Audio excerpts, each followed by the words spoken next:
전 지난주에 1장 3절을 정리하는 종합하는 그런 내용과 또 4절에 있는 그 기쁨에 대한 이런 부분들을 두 가지 부분들을 말씀을 드렸습니다.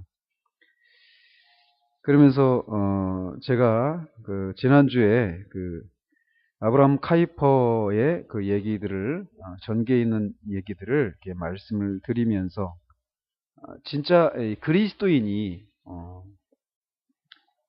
균형 잡힌 그리스도인의 삶의 모습이 무엇이어야 하는가에 대해서 이렇게 말씀을 드렸습니다. 그러면서 지난주에 말씀을 드리고 집에 갔는데 우리 하연이가 책을 가지고 와서 이렇게 물어보는 거예요. 아빠, 오늘 설교 시간에 했던 얘기가 이거지? 하면서 책을 보여주는데 아르키메데스의 그 목욕하는 그 장면이 그려진 책을 가지고 와가지고 이거지? 하고 물어보더라고요. 그래서 제가 생각이 났어요. 여러분들 들으시면서 이렇게 생각났어요?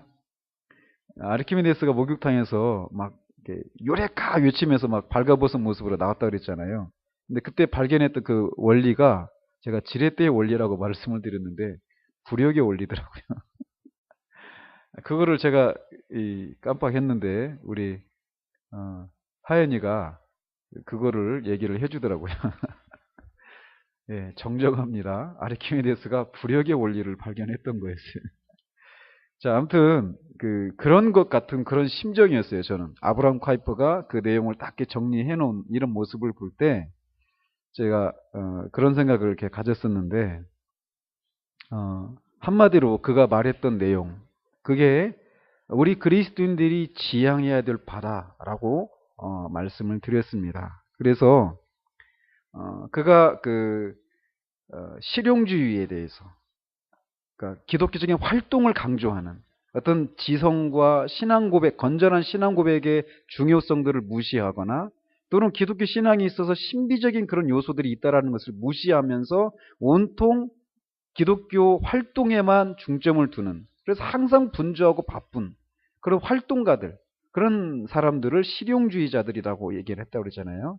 그런 실용주의자들에게서 보이는 그런 모습도 아니고 또 이 실용주의자들보다 더 교리에 대해서 더 무시하는, 그래서 온통 감정의 충만과 그 감정을, 자신의 영혼을 그 감정의 충만함을 누리는 가운데서 자신의 영혼을 잃어버리는 그런 방향으로 나아가는 감정주의자들, 이런 사람들이 소위 신비주의자들이라고 말할 수 있겠죠. 또 이런 것도 우리는 아니어야 한다라고 말씀을 드렸어요. 또 하나는 이 지성주의자들. 그래서 기독교 신앙의 신비주의적인 제가 또 말씀을 드린 것, 또 잘못 말씀을 드린 것 같아요. 감정주의자들은 이 신비적인 그런 것들을 이렇게 추구하는 자들이었죠. 근데 또 이 반대로 지성주의자들이 있단 말이에요. 그래서 이 사람들은 관심이 온통 이 성경에서 말하는 진리가 무엇인가, 교리가 어떤 것인가, 이런 것에만 관심을 두면서 어떤 우리 영혼의 그런, 하나님께서 우리 영혼을 통해서 하나님이 우리에게 말씀하시고 하나님과 교제를 나누는 그런 신비로운 것들이 있다는 것을 아예 무시하거나, 또는 어떤 그 실용주의자들에서 보이는 단점이기도 할 수 있는, 약점이라고 할 수 있는 이런 활동을 또 하지 않는 이런 지성주의, 이런 것도 우리는 지양을 해야 된다라고 말씀을 드렸어요. 그래서 카이퍼가 말했던 것들은 이 세 가지 요소들이 조화를 이루는 것. 그러니까 이 기독교 이 신앙 고백, 건전한 신앙 고백이 무엇인지 이런 것들을 세우고 그런 것들을 붙들고 그런 것들을 세우는 그런 지성적인 그런 요소와 함께 또 이 감정, 하나님과의 그런 교제 가운데 나눠지는 그런 감정의 충만함들, 이런 신비로운 것들, 또 뿐만 아니라 이 기독교 활동을, 이 사고와 감정과 활동이 조화를 이루어서, 결국 그래서 이런 것들이 조화를 이루어서 결국 어디를 향해야 되느냐면 더 높은 경지의 사랑, 즉 하나님을 향한 사랑과 이웃을 향한 사랑으로 이런 것들이 드러나야 되는 그런 신앙을 우리가 지향을 해야 된다라고 말씀을 드렸습니다. 자, 그러면서 이제 4절을 지난주에 서론적인 그런 부분들을 말씀을 드렸는데, 성경에 보면 여기에서만 너희의 기쁨이, 우리의 기쁨이 충만하게 하려 한다라고 하는 이런 기쁨에 대한 얘기들이 여기에서만 언급되고 있는 것이 아니라 신약과 구약의 모든 그 성경 속에서 이 기쁨이라고 하는 것이 그리스도인의 삶의 한 부분이라고 하는 것을 말하고 있다라고 말씀드렸습니다. 그래서 이런 것을 볼 때 하나님은 우리를 죄 가운데서 부르셔서 도무지 기쁨을 누릴 수 없는 상황 속에서도 기쁨을 누리는 것을 통해서 하나님을 믿는 신앙의 진수를 드러내도록 우리를 부르셨다라고 말씀을 드렸어요. 그러면서 이렇게 기쁨이라고 하는 것이 그리스도인의 한 삶이고, 더 나아가서 그런 기쁨을 누리는 것을 통해서 하나님을 믿는 신앙의 진수가 무엇인지를 드러내도록 우리를 부르셨는데, 어떤 사람들은 이 기쁨이라고 하는 것에 대해서 잘못된 생각을 가지고 있는 사람들이 있다라고 말씀을 드렸어요. 그래서 어떤 사람들은 이 세상, 악하고 이 불행한 이 세상을 우리가 정직하게 들여보면 우울해지고 절망에 빠지게 된다라는 거죠. 그러면서 이렇게 악하고 불행한 세상을 보면서 우울해지고 절망에 빠져 있는, 그래서 기쁨과는 거리가 먼 그런 모습을 띠는 사람들이 있단 말이에요. 그것도 성경적인 그런 모습, 그리스도인의 모습은 아니다라고 말씀을 드렸어요. 또 어떤 사람들은 이 세상은, 우리가 천국에 가기 전까지는 이 세상에서는 기쁨을 누리는 것은 있을 수가 없다 라고 말하면서 아예 기쁨을 누리는 것을 아예 그냥 포기해버리는, 지레 포기해버리는 그런 모습도 있다라는 거죠. 그러나 그것도 성경에서 말하는 것과는 거리가 먼 모습이다라고 말씀을 드렸어요. 또 어떤 사람들은 소위 잘못된 청교도주의라고 불리는 그런 사람들에게서 보여지는 것처럼 이 그리스도인이라고 하는 것은 이 행복한 삶을 포기하고 그냥 이 고통스러운 모습으로 괴로운 인생길을 터벅터벅 걸어가는 것 같은 그런 인상을 풍기는 그런 사람들도 있는데, 이것도 성경에서 말하는 그런 그리스도인의 모습이 아니다라고 이렇게 말씀을 드렸습니다. 어쨌건 성경에서는 그리스도인은 이 세상이 악하고 불행하고 그래서 고난이 있고 우울해지고 절망이 있을 수밖에 없는 그런 세상인데, 그런 세상 속에서도 기쁨을 누릴 수 있고 또 누려야 될 그런 사람들이 그리스도인이다라고 성경에서 말한다고 말씀드렸습니다. 그러면서 그러면 성경에서 말하는 기쁨은 무엇인가, 이것을 이렇게 말씀을 드리면서 이거를 한마디로 쉽게 정리를 할 수가 없다라고 말씀드렸어요. 이 내용이 너무 광대하고 심오하기 때문에 마치 사랑이 무엇인가 이거를 한마디 말로 정의를 내릴 수 없어서 사도가 성경 한 장 전체를 할애해서 이 사랑의 정의를 이렇게 내리려고 시도를 했던 것처럼 기쁨도 그런 특징을 가지고 있다라고 말씀드렸습니다. 그러나 분명한 것은 이 성경에서 말하는 기쁨은 우리 주님과 또 이 사도들이나 우리 신앙의 선배들이 누렸던 그런 기쁨이 바로 성경적인 기쁨이다라고 말할 수는 있다라고 말씀드렸습니다. 그러면서 그러면은 그 기쁨, 주님이 누렸던, 우리 신앙의 선배들이 누렸던 기쁨은 어떤 특징들을 갖고 있는가? 이 감옥 속에서도 기뻐하는 것이 무엇인지를 알았던 사도 바울이 육신의 장막 가운데 거하는 것 때문에 짐진 것처럼 탄식하는, 이 탄식이 무엇인지를 알았다라는 것이죠. 즉 그런 모습을 볼 때 그들이 누렸던, 주님과 그의 신앙의 선배들이 누렸던 기쁨은 그냥 기쁨만 있는 이런 것은 아니었다라는 것이에요. 슬픔과 탄식과 이런 것이 같이 있는, 어울려져 있는 이 양면성을 띠고 있는 기쁨이다라고 말씀을 드렸습니다. 그렇기 때문에 성경에서 말하는 기쁨은 진지함이 동반된 기쁨이다라고 말씀을 드렸어요. 그리고 환난과 고난과 이 세상의 암울함과 비참함을 분명히 보고 있어요. 그리고 그것 때문에 우울해지고 절망에 빠질 수 있는 그런 상황인데, 그런 상황을 살고 있는데도 그 우울함과 슬픔을 뚫고 그것을 투쟁을 통해서 이겨내는 것 속에서 나오는 기쁨, 이것이 바로 성경에서 말하는 기쁨이다라고 말씀을 드렸습니다. 그렇기 때문에 기독교는 능력의 종교다라고 말씀을 드렸어요. 현실 도피적인 그런 종교가 아니에요. 기독교는 현실을 분명하게 바르게 직시를 하고 있습니다. 그래서 그 현실을 직시하면서 우울할 수밖에 없고 슬픔에 빠질 수밖에 없어요. 그런데 그것을 외면하는 방식으로 외면하는 것이 기독교가 아니라 그것을 분명히 직면한단 말이죠. 그런데 그거를 뚫고 그 환경을 뛰어넘는 그 기쁨이 있는 그런 능력의 종교가 기독교다라고 말씀을 드렸습니다. 그러면서 또 성경에서 말하는 기쁨은 직접적이고 즉각적이며 감각적인 것이 아니라는 것을 우리가 알아야만 합니다. 이게 무슨 말씀이냐? 성경에서 말하는 기쁨은 직접적인 방식으로 우리에게 주어지는 것이 아니라는 거예요. 그럼 어떤 방식으로 주어진다는 것이겠습니까? 간접적인 방식으로 주어진다는 거예요. 어떤 무엇인가를 생각하고 어떤 요인 때문에 간접적으로 우리에게 기쁨이라고 하는 요소가 생겨나게 되는 것이다라는 거예요. 그러니까 세상이 추구하는 것과는 다르죠.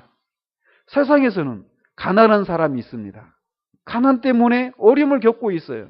그럼 그 사람이 기뻐할 수 있는 요소가 무엇이겠습니까? 가난해서 극복되는 거예요. 부자가 되는 거예요. 그게 세상이 주는 거예요. 세상이 추구하는 방식이 그런 식입니다. 질병 때문에 병이 들어가지고 고통하고 있는 사람이 있어요. 그래서 불행해요. 그런 사람이 행복할 수 있는 길이 무엇이겠습니까? 건강이 회복되는 것이에요. 근데 기독교는 그런 식으로 직접적으로 우리가 우울해지고 슬퍼할 수밖에 없는 그 원인에 대해서 직접적인 어떤 처방을 얻는 것을 통해서 행복해지고 기뻐해지는 것이 아니라는 거예요, 기독교는. 기독교는 간접적인 방식이에요. 이 내용이 뭐냐? 뒤에서 말씀드리겠지만 이 기쁨의 원천이신 그리스도를 알고 그 관계를 누리는 데에서 기쁨이라고 하는 요소가 생겨난다라는 거예요. 그런 측면에서는 기독교가 다른 종교와 근본적으로 다릅니다. 자, 그러면서 우리가 이 성경적인 기쁨이 아까 말씀드린 것처럼 그런 특징들을 가지고 있다고 말씀드렸는데 우리가 기뻐할 수 있기 위해서는 우리에게 무엇인가 충족이 되어져야 돼요. 그게 뭐냐? 우리가 완전한 만족의 상태 가운데 있지 않는 동안에는 우리가 기뻐할 수가 없어요. 그러니까 거꾸로 성경적인 기쁨의 특징은 뭐냐면 완전한 만족의 상태다라고 말할 수 있다는 거예요.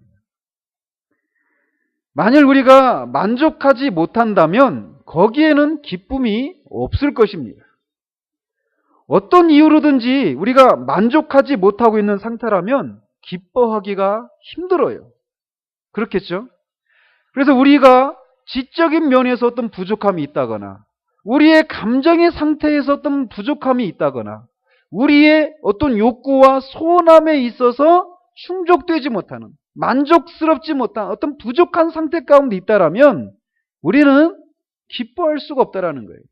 완전한 지적으로나 감정적으로나 의지적으로 즉 우리의 소원함에 있어서 이 모든 요소들이 만족되어야만 우리는 기뻐할 수 있다라는 거예요. 우리가 그래서 지난주에 말씀드린 것처럼 카이파가 이거를 얘기를 하잖아요.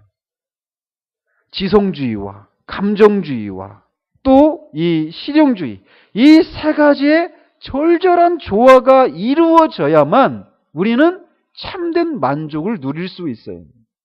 이런 요소들 중에 어느 것이라도 만족이 없다라면 만족하지 못하고 어떤 부분이라도 부족한 것이 있다라면 우리는 기쁨을 누릴 수가 없다라는 거예요. 그러니까 이 어느 한 방향으로만 어떤 지적인 그런 만족을 추구하는 그런 방향으로만 우리가 치달아 갈 때에도 만족이 없어요. 지적인 만족은 있을 수 있겠죠. 그러나 성경에서 말하는 성경적인 기쁨은 있을 수가 없다라는 거예요. 왜? 지적으로는 만족이 있을지 모르지만 감정적으로는 만족이 안 되는 거예요. 우리의 소원함이 채워지지 않기 때문에 진정한 의미의 만족, 그로 말미암은 진정한 기쁨이 있을 수가 없다라는 거예요. 이 3가지 요소들이 같이 충족되어져야 한다는 것이죠. 어떤 감정적인 어떤 충족, 감정적인 만족을 추구하는 그런 것 속에서 감정적으로는 만족이 있을 수 있어요. 어떤 은혜로운 분위기 속에서 어떤 은혜로운 찬양과 어떤 은혜로운 것들을 묵상하고 그런 것 속에서 오는 그런 감정의 그런 만족, 채워짐은 있을 수 있을지 모르지만 지성적인 만족이 없다라는 것이죠.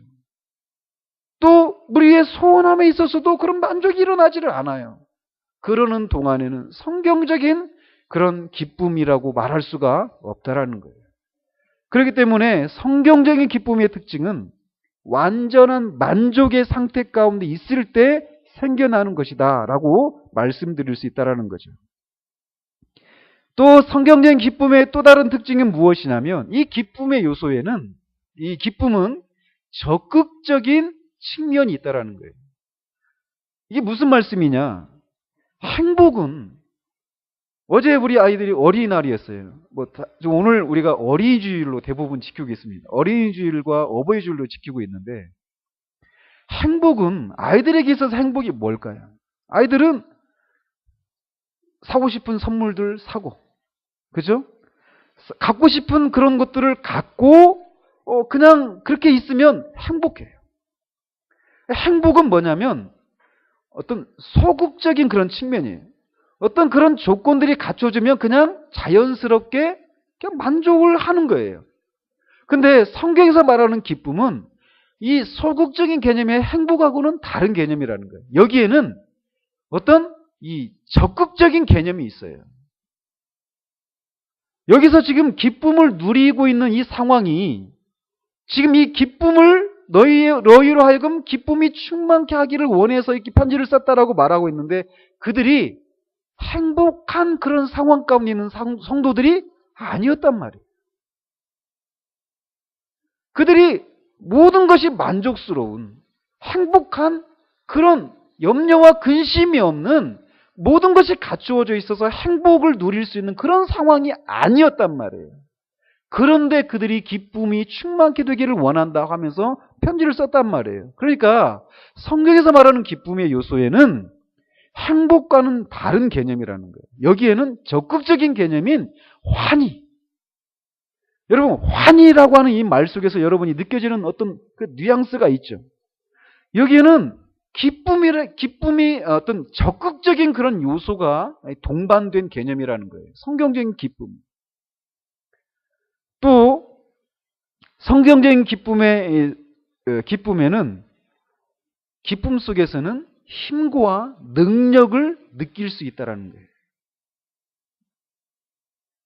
성경에서 말하는 기쁨은 그 기쁨 속에는 지난주에도 말씀드린 것처럼 이 악하고 불행한 세상을 우리가 정말 정직하게 들여다본다라면 염려하게 되고 근심하게 되고 그로 말미암아서 우울해지고 슬퍼하게 되고 절망하게 된단 말이에요. 근데 기쁨은 그것을 뚫고 나오는 거예요. 그러니까 성경적인 기쁨의 요소에는 이런 힘과 능력을 느낄 수 있다는 거예요. 그런 기쁨을 가지고 있는 그런 기쁨의 상태에 머물러 있는 사람은 어느 것도 두려워하지 않게 됩니다. 세상이 작게 보여요.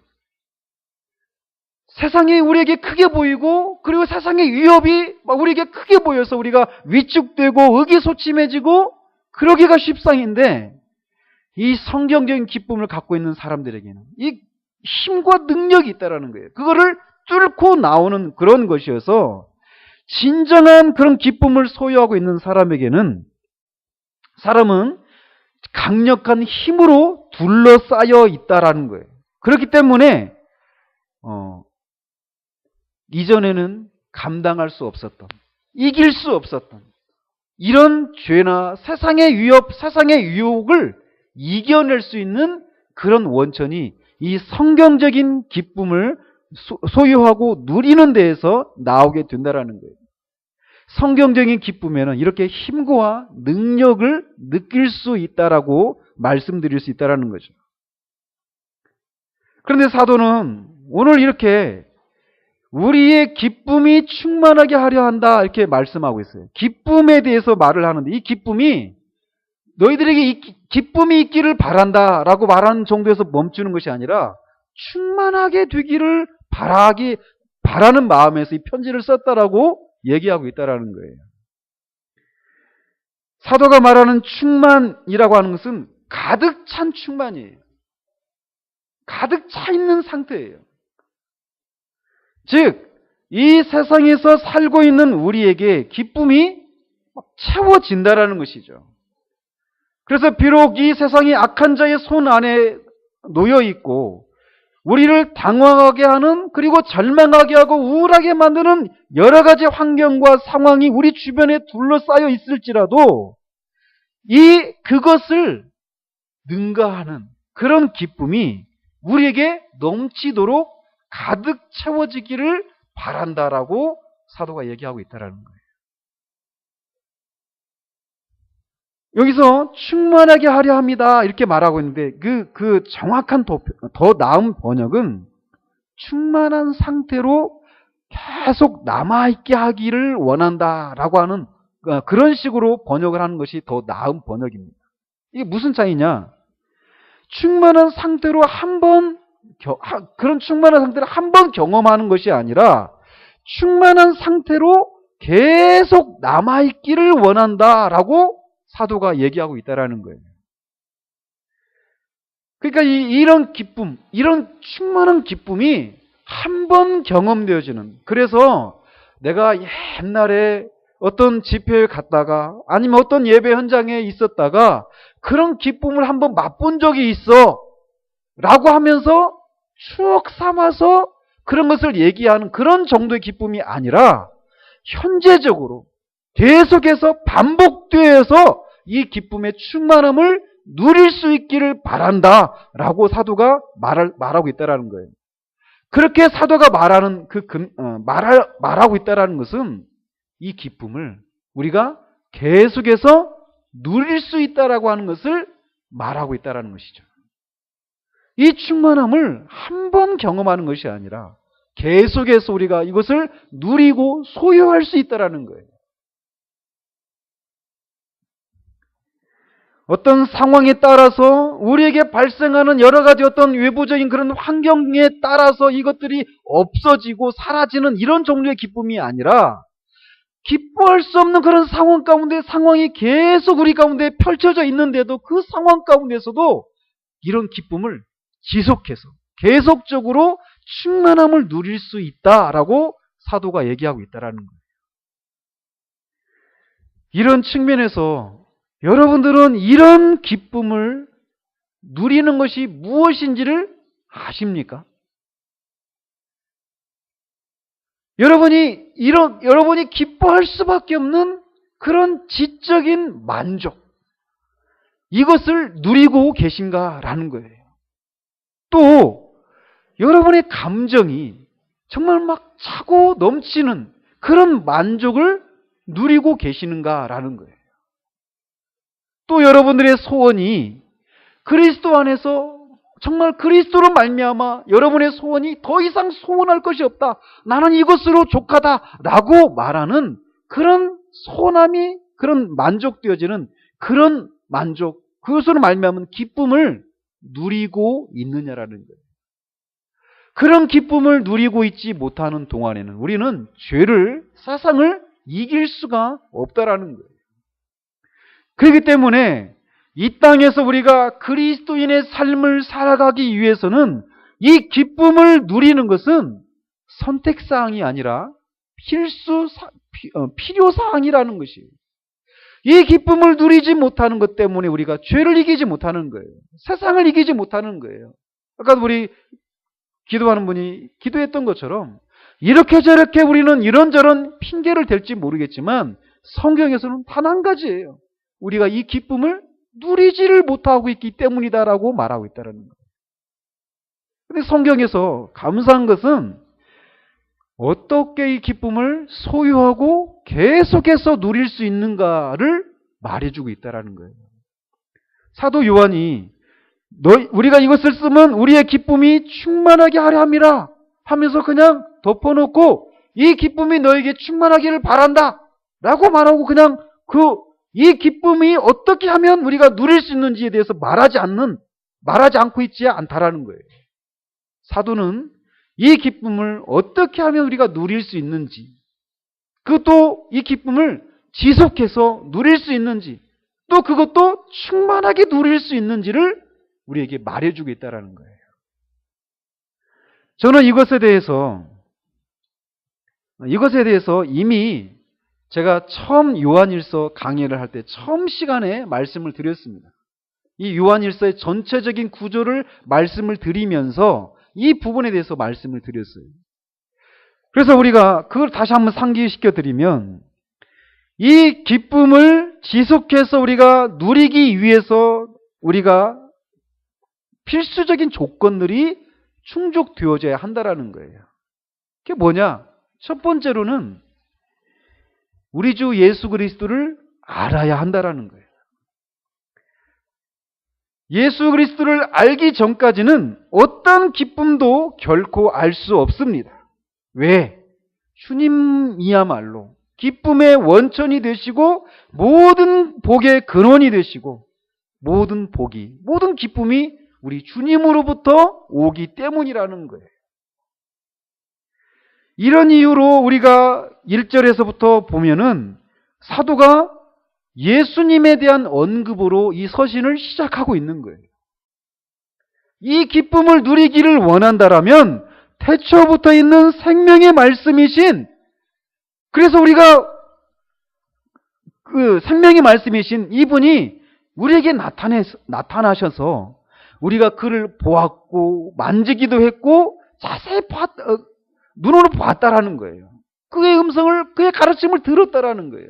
그 예수 그리스도를 알고 있지 못하면, 그 그리스도와 관계를 맺고 있지 않는 동안에는 이 기쁨을 누릴 수가 없다라는 거예요. 그렇기 때문에 사도 요한은 이 기쁨을 누리기를 원한다라고 말하면서 그 첫 번째 조건이 그리스도에 대해서 너희들이 알아야 한다. 그리스도를 알아야만 이 기쁨을 누릴 수 있다라고 얘기해주고 있다라는 거예요. 그리스도를 통하지 않고는 하나님과 교제를 나눌 수가 없습니다. 그리스도가 아니면 하나님이 누리시는 영원한 생명을 우리가 누릴 수가 없다라는 거예요. 그렇기 때문에 이 그리스도를 알지 못하고는 기쁨을 누릴 수가 없다라는 거예요. 그러니까 세상이 교회로부터 어떤 위로와 소망을 얻기를 세상은 기대하고 있습니다. 그러나 그 세상이 우리 주 예수 그리스도에서 알기 전까지는 그들이 소원하는 그런 기쁨과 어떤 위로를 얻을 수가 없다라는 거예요. 첫 번째 조건이 바로 이거예요. 그리스도를 알아야 합니다. 그리스도를 알기 전까지는 이 성경적인 기쁨을 누릴 수가 없어요. 그리고 나서 사도가 얘기하는 게 이제 두 가지를 또 얘기를 합니다. 하나는 뭐냐? 이 성경적인 기쁨을 누리기 위해서 필요한 두 가지가 또 있다라는 거예요. 그게 뭐냐? 하나님과의 교제를 나누는 것을 통해서 이 기쁨을 누릴 수 있다라고 말해주고 있다라는 거예요. 또 하나는 영생을 소유하고 있다라고 하는 것을 확신하는 것 속에서 이 기쁨이 생겨나게 된다라는 거예요. 그러니까 세 가지죠. 그리스도를 알아야만 합니다. 그리고 그 그리스도를 통해서 하나님과 교제를 나누어야만 해요. 그리고 또 그리스도 때문에 자신이 영생을 소유하고 있다라고 하는 것을 확신하는 데에서 이 기쁨을 누릴 수 있다라는 거예요. 요한일서가 전체적으로 그것을 다루고 있는 겁니다. 그래서 앞에 전반부에서는 하나님과의 교제를 나누는 문제를 다루고 있고, 후반부에서는 영생을 소유하고 있다라고 하는 것을 확신하는 문제에 대해서 다루고 있는 거예요. 그래서 우리가 지난 6번에 걸쳐서 하나님과의 교제를 나누는 것에 대해서 말씀을 나누었잖아요. 그래서 우리가 하나님과 교제를 나누는 여러 가지 그런 길들이 있는데 그게 대표적인 게 뭐가 있다고 말씀드렸죠? 예배를 통해서 하나님과 교제를 나눈다고 말씀을 드렸어요. 또 기도인데 기도도 두 가지를 다루었죠. 하나는 그리스도를 말미암아서 하나님 앞에 기도하는 것. 이 문제를 우리가 다루었어요. 또 하나는 성령 안에서 기도하는 이 문제를 다루었습니다. 또 하나가 뭡니까? 하나님의 임재를 우리가 의식하고 그 하나님의 임재를 즐거워하는 이런 방식으로 하나님의 임재를 즐거워하는 그런 것을 통해서 하나님과 교제를 나눌 수 있다라고 말씀드렸습니다. 또 뭘 말씀드렸죠? 하나님이 우리에게 말씀하신다라는 거예요. 하나님이 교제를 나눈다. 우리 측에서 하나님의 기도를 통해서 우리가 말씀을 드리는 것도 있지만 하나님이 또 우리에게 말씀하신다라는 거예요. 하나님은 우리에게 또 말씀하십니다. 그런 교제, 하나님과 교제는 그런 측면이 또 있다라는 거예요. 또 어떤 걸 말씀드렸죠? 그렇죠. 하나님께서 우리를 인도하시는 거예요. 우리를 구원하시고 그냥 내버리고 그냥 우리 마음대로 살아가도록 너희들이 알아서 살아가라 이렇게 말씀하시지 않고 우리의 삶을 인도하신다라는 거예요. 그래서 우리가 그걸 그렇게 말할 수 있다라는 거예요. 아, 하나님이 어떤 환경을 열어주셨다. 또는 하나님이 어떤 환경을 막으셨다. 이런 식으로 우리가 얘기할 수 있는 근거가 무엇이냐? 하나님이 우리의 삶을 인도하신다라는 거예요. 구체적으로. 또 하나가 뭐죠? 삶의 위기 상황 가운데서 우리에게 그 위기 상황을 이겨낼 수 있는 힘과 능력을 공급하시는 것을 통해서 하나님이 그 하나님과 우리가 교제를 나눌 수 있다라고 말씀을 드렸습니다. 자, 이런 것들은 하나님과 교제를 나누는 데 있어서의 적극적인 측면이라면 사도 요한은 이 하나님과의 교제를 방해하는 것들이 있다라고 말씀을 하고 있어요. 하나님과 교제를 하는데 방해거리가 있다라는 거예요. 하나님과 교제를 통해서 누리는 그 기쁨을 인해서 우리가 죄와 세상을 이길 수 있는데 그 하나님과의 교제를 방해하는 것들이 있다라고 말하고 있다라는 거예요.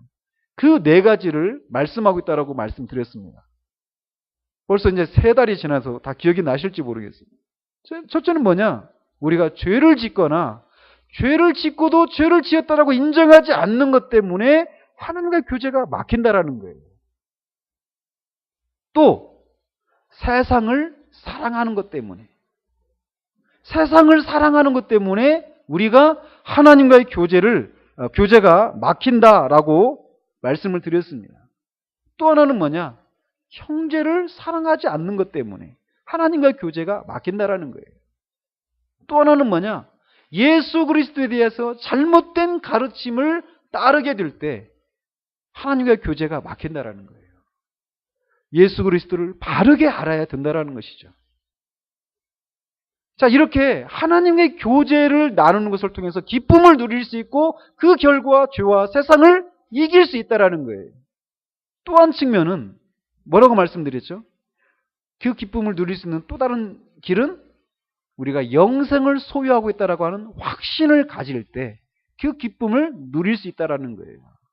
근데 이런 영생을 소유하고 있다라고 하는 것을 확신하지 못하게 만드는 또 방해거리들이 있다라는 거예요.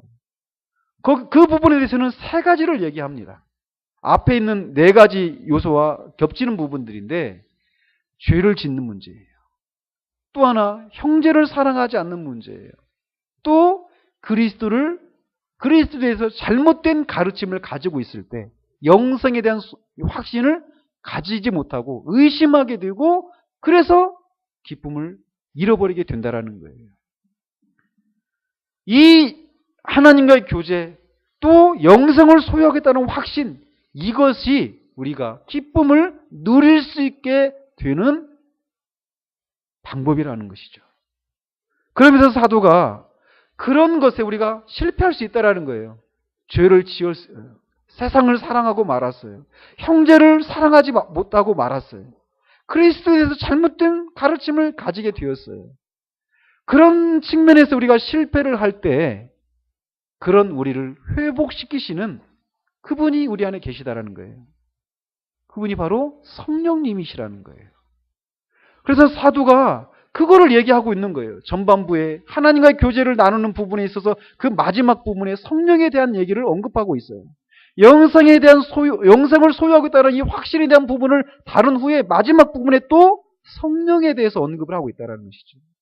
실패한 자를 다시금 회복시키시는 성령님에 대해서 우리에게 또 얘기해주고 있어서 우리가 실패할지라도 다시금 그것을 회복할 수 있는 길이 있다라고 얘기해주고 있다는 것이죠. 그러면서 우리가 이 기쁨을 누리기 위해서는 그리스도를 제대로 알아야 됩니다. 그리고 하나님과 교제를 누려야 돼요. 영생에 대한 영생을 소유하고 있다는 확신을 가져야 됩니다. 그런데 그러면서 적극적으로 그런 기쁨을 누리기 위해서 우리가 실천적인 측면을 또 사도가 얘기해주고 있다는 거예요. 이걸 제가 3달 전에 다 말씀드렸던 것들을 다시 한번 상기시켜 드리는 겁니다. 첫 번째 뭐냐? 영들을 다 믿지 말라라는 거예요. 그것이 성령의 역사인지 아닌지에 대해서 분명해야 한다는 것입니다. 또는 또 하나님의 사랑을 생활 속에서 실천해야 한다는 거예요. 하나님의 계명을 지키면서 세상을 극복해야 되고 예수 그리스도에 대한 바른 지식을 소유하고 그분에 대한 확신을 가져야 한다는 거예요. 이렇게 적극적으로 이런 것들을 실천해 나간 결과 어떤 것들이 생겨나느냐면 우리가 하나님의 자녀라고 하는 확신을 가질 수 있게 되고 기도의 응답에 대한 확신을 가지게 되고 그로 말미암아 죄와 세상을 정복하는 그런 승리자의 삶을 살 수 있게 된다라고 사도가 얘기하고 있다라는 거예요. 자, 그런데 지금 제가 이렇게 말씀드리고 있는 내용들을 여러분들이 들으실 때 이 신자들이 죄와 세상을 이길 수 있는 기쁨을 누릴 수 있는 방법에 대해서 말씀을 드리고 있는데 이 내용들이 다 한결같이 소위 교리적인 것들이라는 거예요. 그렇죠? 예수 그리스도를 알아야 돼요. 근데 그 예수 그리스도가 하나님의 아들이셨다라는 거예요. 그 하나님의 아들이신 예수님이 우리가 듣고 보고 만질 수 있는 분으로 이 세상에 오셨다라는 거예요. 그게 뭡니까? 어떤 교리예요, 그게? 성육신의 교리예요. 그 성육신 하셨다는 거예요. 하나님의 아들이신 예수님이 성육신 하셨다라는 거예요. 성육신의 교리를 알지 못하고는 기쁨을 누릴 수 없다라는 거예요. 근데 그 예수님이 오셔서 무엇을 위해서 오셨습니까?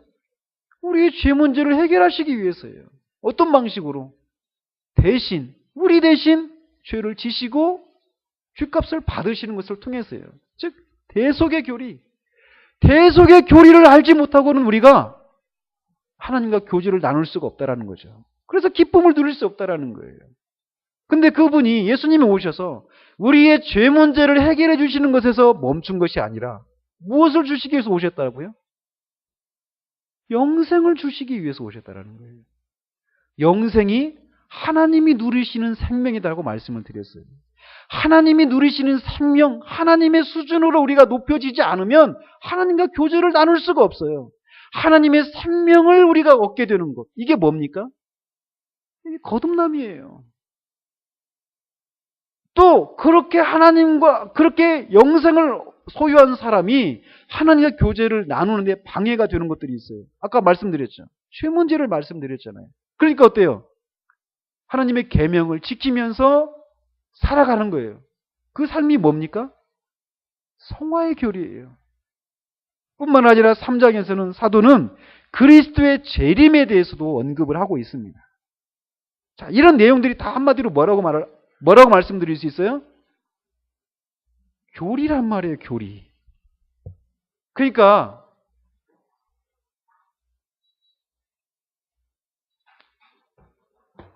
교리를 알지 못하고는 기쁨을 누릴 수가 없다라는 것을 우리가 알아야 한다라는 거예요. 하나님께서 사도를 통해서 말씀하시고 계시는 메시지는 이렇게 신학적이고 교리적인 것들로 구성되어 있다라는 거예요. 사도 바울보다도 덜 논리적이고 추상적이라고 하는 평가를 받고 있습니다. 사도 요한이.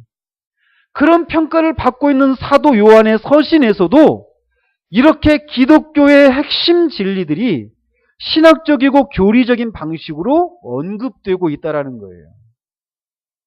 그 이유는 하나님 말씀이 제시하고 있는 심오한 이런 진리의 터전 위에 우리 자신이 뿌리박지 못하면 참된 기쁨을 소유할 수 없고 누릴 수 없기 때문이라는 것이에요. 그러니까 이렇게 우리가 혼란스럽고 고난이 있는 세상 가운데서 기쁨을 누리기를 원한다라면 신학적이고 교리적인 이 지식의 체계를 세우는 일이 그 무엇보다도 중요하다라는 것을 알아야 한다라는 것이에요. 그래서 우리가 오늘부터 오후 예배 때 이것을 하려고 하는 거예요. 잘 들으시기 바랍니다. 우리는 교리다, 교리 공부 막 이렇게 하면 머리가 아프다고 생각합니다.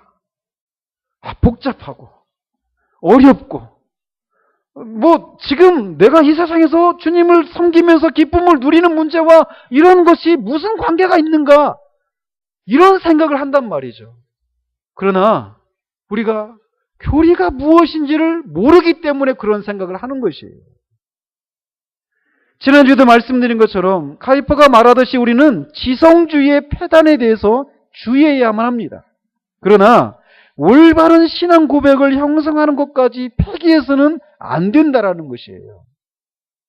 사도 요한이 이렇게 기독교의 핵심적인 그런 진리들, 그런 성경의 교리들을 이렇게 그의 서신 속에서 나열하고 있어요. 왜? 그것에 뿌리를 박지 않으면 하나님과의 교제를 나눌 수도 없고 자기가 영생을 소유하고 있다는 것을 확신할 수도 없어요. 예수 그리스도를 알 수가 없어요. 그 예수 그리스도를 통해서 하나님과 교제를 나눠야 되는데 이런 교리적인 기반이 없으면 그것을 누릴 수가 없다라는 거예요. 끊임없이 자신 안에서 무엇인가를 찾게 되는, 그래서 어떤 때는 내가 뭔가 있는 것 같아서 하나님 앞에 뭔가 있는 것처럼 기쁨을 누리다가도 그것이 없으면 금방 곤두박질 친단 말이죠. 그렇기 때문에 우리가 견고한 신앙을 유지하면서 하나님과의 관계 속에 그런 기쁨을 누리기를 원한다라면 이런 기독교의 핵심 진리들, 이런 것들을 알고 그것에 기반하고 그것에 뿌리를 박은 그런 신앙생활을 해야 한다라는 거예요. 왜 견고함이 없을까요? 왜 기쁨이 없을까요? 이런 지식, 이런 신앙의 체계, 이런 교리적인 그런 지식의 체계들이 우리 가운데 형성되어 있지 않기 때문에 그래요. 그러니까 요동하는 겁니다. 기도가 깊다라고 말을 해요. 아주 기도 정말 몇 시간씩 하는 분이 있을 수 있습니다. 그런데 이런 교리적인 지식의 체계가 없어요. 늘 그 마음에 뭔가 던져진 어떤 충동에 따라서 삶을 살아갑니다. 그러니까 지나친 삶을 살아가게 되는 거예요. 광신적인 그런 삶을 살아가게 되는 것이에요. 이 지식의 체계, 교리적인 지식의 체계들이 진리의 체계들을 우리 가운데 세우는 것만큼 견고한 신앙을 보장해주고 더 나아가서 기쁨을 누리게 해주는 그런 통로가 없다라는 거예요.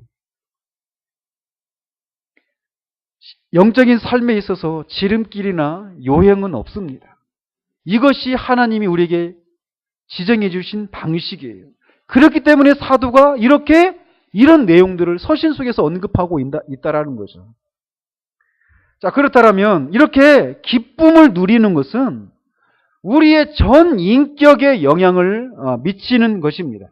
근데 이 참된 기쁨을 누리는 것은 이런 측면들이 있는데 우리로 하여금 참된 기쁨을 누릴 수 있도록 만드는 그 원천이 있다라는 거예요. 아까도 말씀드렸죠. 성경적인 기쁨은 직접적인 방식으로 즉각적으로 우리에게 주어지는 것이 아니라 간접적인 방식으로 우리에게 주어진다라고 말씀을 드렸어요. 이것은 우리가 무엇인가를 생각하고 무엇인가를 묵상하는 결과 우리에게 주어지는 것이라는 거예요. 그렇다면 그 원천이 무엇인가라는 거죠. 그것은 그리스도라는 거예요. 우리 주 예수 그리스도의 인격과 그가 하신 일, 그의 사역을 우리가 깊이 묵상하는 것에서 이 기쁨이 우리 가운데 밀려오게 된다라는 거예요. 오직 그 주님만이 우리의 이성을 만족시켜 줄 수 있고, 오직 주님만이 우리의 감정과 소원을 충족시켜 주실 수 있는 유일한 분이시라는 것입니다. 그 주님과 주님의 그 위대한 구원이야말로 우리의 전 인격을 품어주실 수 있고, 바로 그 주님 안에서만 온전한 기쁨을 소유할 수 있게 된다라는 거예요.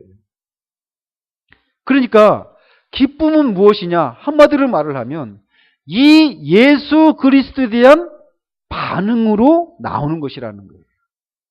그 예수 그리스도를 우리가 알고, 그 예수 그리스도를 우리가 즐거워하고, 그 예수 그리스도를 우리가 기뻐할 때 기쁨이 거기에서 샘솟아 나온다라는 것이죠.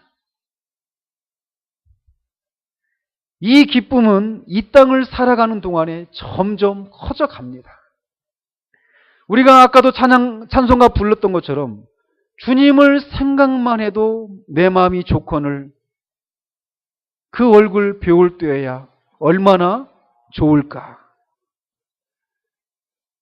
우리는 이 기쁨을 직접적인 방식으로, 즉각적인 방식으로 추구해서는 안 됩니다. 이거는 성경적인 방식이 아니에요. 기쁨을 누리시기를 원하십니까? 그 기쁨을 누리는 것을 통해서 모든 환경을 뛰어넘는 그 기쁨을 누리시는 것을 통해서 죄와 세상을 이기기를 원하십니까? 그렇다면 그 기쁨의 원천이신 그리스도의 인격을 묵상하시기 바랍니다. 그 그리스도께서 이 땅에서 사시고 죽으시고 다시 사신 것을 통해서 이루신 그 일들이 무엇인지를 묵상하는 여러분들이 되시기를 바라요. 그분이 이루신 그 일들, 그 진리의 체계들을 힘써 아는 여러분이 되시기를 바랍니다. 그것을 아는 데에서 기쁨이 샘솟게 되는 것이에요. 이 땅에서는 그 기쁨이 완전하지는 않습니다. 이 영혼 속에서 누리게 되는 그런 것만큼 완전하지는 않아요. 그러나 그 기쁨을, 진짜 그 기쁨을 누릴 수는 있다라는 거예요. 완전하지는 않지만 그것은 온전한 기쁨입니다. 이 땅에서 우리가 그 그리스도를 묵상하고 그리스도께서 하신 일대로 우리가 계속 이렇게 묵상하고 그것을 즐거워하는 과정 가운데서 우리 기쁨이 점점 우리 가운데서 커져가게 될 것입니다. 그리고 마침내 그 주님을 얼굴을 맞대고 보게 될 때 우리의 기쁨은 완전해질 것입니다. 완전히 충만해질 것이에요. 그 충만해질 그 기쁨을 생각하면서 이 땅에서 그 그리스도를 만날 것을 생각하면서 그 그리스도가 하신 일, 그 그리스도가 어떤 분이신가를 계속 묵상해 가는 그런 삶을 살아갈 때 우리 안에 기쁨이 샘솟게 된다라는 거예요. 그 기쁨이, 주님을 아는 그 기쁨, 주님이 하신 일들을 아는 그 기쁨이 세상이 작게 여겨지게 된다라는 거예요. 죄를 짓고 싶지 않은 마음을 우리 가운데 불러일으키게 된다라는 것이에요. 주님만이 우리의 유일한 소망이십니다. 주님만이 우리에게 기쁨을 줄 수 있는 유일한 원천이시라는 거예요. 다른 데서 기쁨을 추구하는 여러분이 되시지 않기를 바랍니다. 주님은 이미 주셨어요. 우리의 할 일은 무엇이냐? 이미 주님이 주시고 주님이 지정해 놓으신 이 방식을 우리가 순종하면서 믿음으로 그 방식을 힘써 지켜나가는 것이에요. 이 주님을 깊이 묵상하고 그 주님과 그런 교제를 나눈 것을 통해서 사도가 말했던 이 기쁨이 지속적으로 충만한 가운데 있어서 죄와 세상을 이기는 저와 여러분들이 되시기를 우리 주님의 이름으로 축원드립니다.